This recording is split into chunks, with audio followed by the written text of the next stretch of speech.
나는 3년차 가드너다. 꽃 잔치 열렸는데 장미잔치는 아직 안 열린.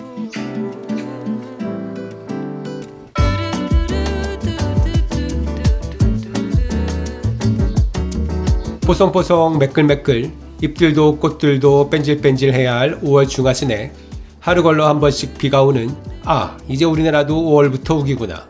동남아가 다 되었네. 이런 느낌이 드는 날씨가 계속되었지만 이런저런 꽃들은 피어나고 잔치는 시작되었다. 먼저 겹깃털 동작꽃. 찐분홍도 아니고 연분홍도 아니고 순수분홍 그 자체. 복슬복슬한 모습으로 바람에 살랑거리면 노랫가락이 들리는 것 같아. 초장 30에서 40, 초폭도 30에서 40. 화단 앞쪽에 딱 맞는 아담한 크기지만 5월 중순 전후 수십 개의 꽃대를 울리며 꽃대마다 두세 개의 꽃봉을 달고 초록을 배경으로 우다다다 개화하는 순간 눈길이 안 갈 수가 없어. 병없고 튼튼하고 무난무탈한 아이인데 꽃인심도 좋아. 이런 아이를 원하시는 분들에게 강추. 다음은 장백패랭이 홍이. 화단 1열 아래쪽을 꽃으로 가득 채우고 싶다. 그러면 바로 장백패랭이 홍이. 초장 15, 초폭 20의 초초 아담한 사이즈의 꽃. 하지만 작다고 무시하면 안 되지. 이 꽃밥 좀 보세요. 한 포기에서 올라온 셀 수도 없을 만큼 가득한 꽃. 하얀색 5장의 꽃잎 가운데에 형광분홍의 동그란 도장을 꾹 찍어 놓은 모양이 포인트. 지피식물 대용으로 화단 아래쪽을 채우고 싶은 분들에게 강추하는 꽃. 숙군제라늄 버시컬러도 우리 집 마당의 귀여움 담당. 하얀색 바탕의 꽃잎에 분홍빛 선들로 세련됨을 만들어내는 버시컬러는 두 송이씩 짝을 지어 끊임없이 꽃을 올리며 긴 개화 기간을 자랑하는 것이 특징. 이 친구는 1.5cm 정도 되는 작은 꽃을 가지고 있지만 상하 좌우 품을 계속 늘려가며 새로운 꽃대를 올리는데 시즌이 끝날 때쯤에는 크기가 꽤 커지니 적당한 사이즈를 원하신다면 한 번씩 잘라주며 키워주는 것을 추천. 만안의 마당에는 키 작은 쑥근 셀비어가 분홍색과 파란색 두 종류가 있는데 분홍색 셀비어가 매년 개화가 좀 더 빠른 모습. 매성 셀비어답게 화단 앞쪽에서 장미 앞쪽에서 딱 적당한 사이즈로 우아함을 뽐내는 이 친구는 내한성과 내서성 모두 믿고 맡기는 든든함과 비교적 긴 개화 기간 등 장점이 많은 꽃이다.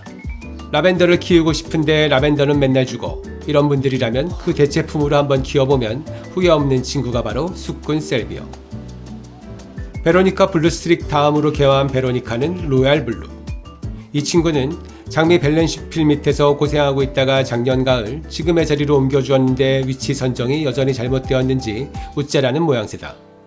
키 30에서 40, 폭 30 정도로 아담하게 크는 이 친구는 햇빛을 잘 받으면 단정하고 짱짱하게 연파란 꽃을 한가득 총총 올리는데 보기만 해도 시원하고 상쾌해지는 포카리 스웨트가 떠오르는 그런 친구다. 클레마티스 리틀 머메이드가 질 때쯤 되니 클레마티스 더치스 오브 에딘버러가 풍성하게 개화했다. 나무벽에 딱 어울리는 순백의 하양. 공작 부인이란 뜻의 더치스라는 이름답게 겹겹의 프리를 뿜어내는 우아함과 고급스러움. 단 하나의 하얀색 클레마티스를 선택하려면 주저없이 선택할 그런 클레마티스.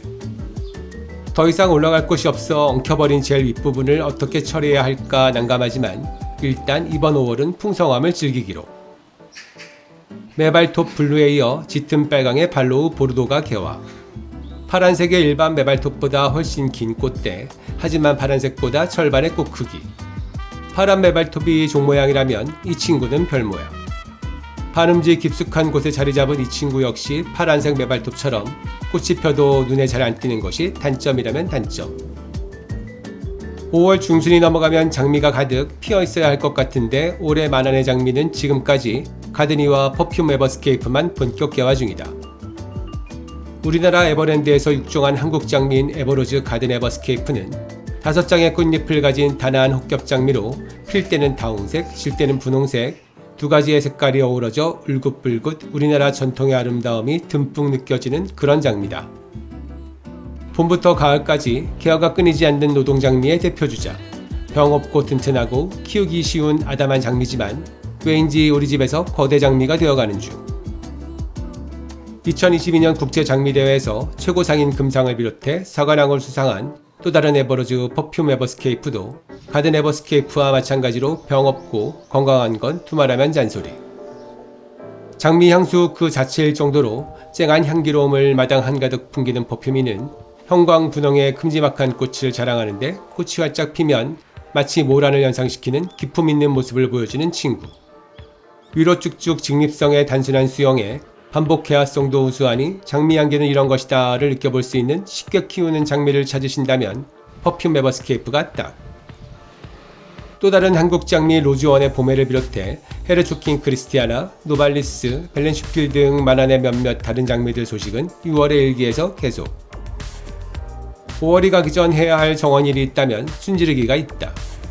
키가 크게 자라는 여름과 가을꽃의 중심 줄기를 지금쯤 한번 잘라주면 키도 적당하게 자라고 꽃밥도 더 많아지니 안 해줄 이유가 없다. 단지 꽃을 댕강 자르는 게 두려울 뿐. 작년에 이미 국화와 공작 아스타 첫 순지르기를 경험 후 무서움이 없어진 만화는 올해도 국화와 공작 아스타를 다시 한번 댕강댕강. 단 국화는 순지르기를 했더니 개화가 좀 늦어지는 것 같아 뿌리의 앞쪽만 순지르기를 하고 뒷부분은 그냥 놔두어서 순차적인 개화를 유도해보기로 했다. 플록스는 순지르기가 처음. 그래서 살짝 무서워 키가 유난히 큰 플럭스 오키드엘로만 과감히 잘라보았다. 그리고 일주일 후 결과를 확인해보니 잘린 줄기 밑으로 새순이 올라오는 걸 확인. 다행히 무탈하게 순지르기가 된 것 같으니 내년엔 다른 플럭스에도 도전. 가을꽃 백일홍과 메리골드를 파종했다. 작년에는 올해보다 훨씬 일찍 파종해 6월 초부터 꽃을 봤는데 올해는 일부러 좀 늦게 파종을 진행. 작년 6월 마당에 심은 백일홍과 메리골드가 장마와 여름더위에 잎도 녹고 꽃도 녹고 곰팡이병은 가득. 관리도 어렵고 보기가 흉해져 올해는 가능하면 여름 장마 이후 최대한 늦게 마당에 심을 예정이다.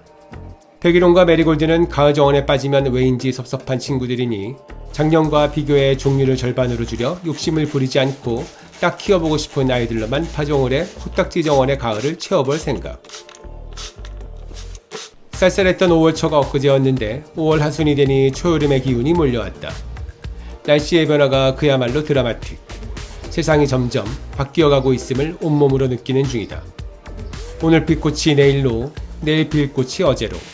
꽃도 계절도 시간도 우리가 알지 못하게 흘러가는 요즘. 그럼에도 변함없는 건 나에겐 한 뼘의 마당이 있고 세상에는 여전히 꽃과 식물이 살아가고 있으니 나의 정원에 이 친구들을 초대해 오늘을 버텨내는 것. 그렇게 이 순간의 정원과 5월을 하루하루 가득 담고 있다. 그럼 만화의 가드닝 일기 오늘은 이만. 일기를 계속 쓸 수 있도록 여러분들의 구독과 좋아요 빌어 듬뿍. 다음 일기에서 또 만나요. 모두 안녕.